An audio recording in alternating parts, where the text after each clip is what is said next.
পবিত্র কুরআন ও সহিহ সুন্নাহ থেকে বিচ্যুত এরূপ ভ্রান্ত ও পথভ্রষ্ট আকীদা থেকে মহান আল্লাহর নিকট ক্ষমা প্রার্থনা করি।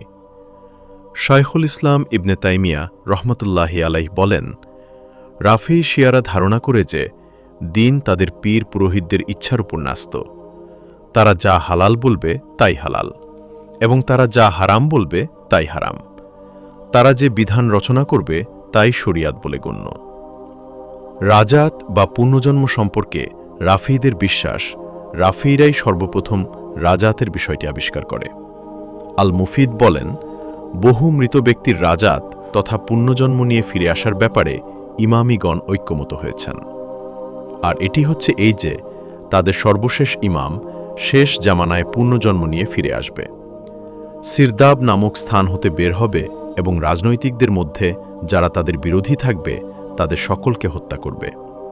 যুগ যুগ ধরে তাদের যে অধিকার বিভিন্ন দল হরণ করে আসছিল, শিয়াদের নিকট তিনি তা ফিরিয়ে দিবেন।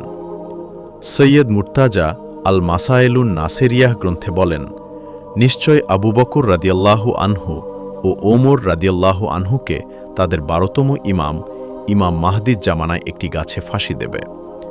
ফাঁসিতে ঝুলানোর পূর্বে গাছটি থাকবে কাঁচা। ফাঁসিতে ঝুলানোর পর গাছটি শুকিয়ে যাবে। আল মাজলেসি হাক্কুল ইয়াকপেইন গ্রন্থে মোহাম্মদ আল বাকের এর উদ্ধৃতি দিয়ে বলেন, যখন ইমাম মাহদি আত্মপ্রকাশ করবেন তখন তিনি উম্মুল মুমিনিন আয়েশা রাদিয়াল্লাহু আনহাকে পুনরায় জীবিত করবেন এবং তার উপর ব্যভিচারের শাস্তি কায়েম করবেন। এভাবেই তাদের মধ্যে পুনর্জন্ম রহস্য বিস্তার লাভ করলে তারা বলতে শুরু করে যে সমস্ত শিয়া ও তাদের ইমাম ও ইমাম বিরোধীরা রাজাত তথা পুনর্জন্ম নিবে।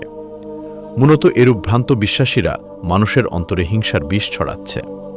এটা সাবাই গ্রন্থের পরকাল অস্বীকার করার একটি অপকৌশল মাত্র।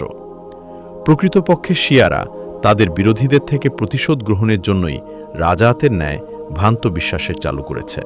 কিন্তু প্রশ্ন হচ্ছে যে কারা শিয়াদের বিরোধী? নিম্নোক্ত বর্ণনা দ্বারা আহলে সুন্নাতের উপর রাফেজিদের হিংসাবিদ্বেষ ও ইহুদ ও নাসারাদের সাথে তাদের বন্ধুত্বের ভাব স্পষ্ট প্রমাণিত হয়।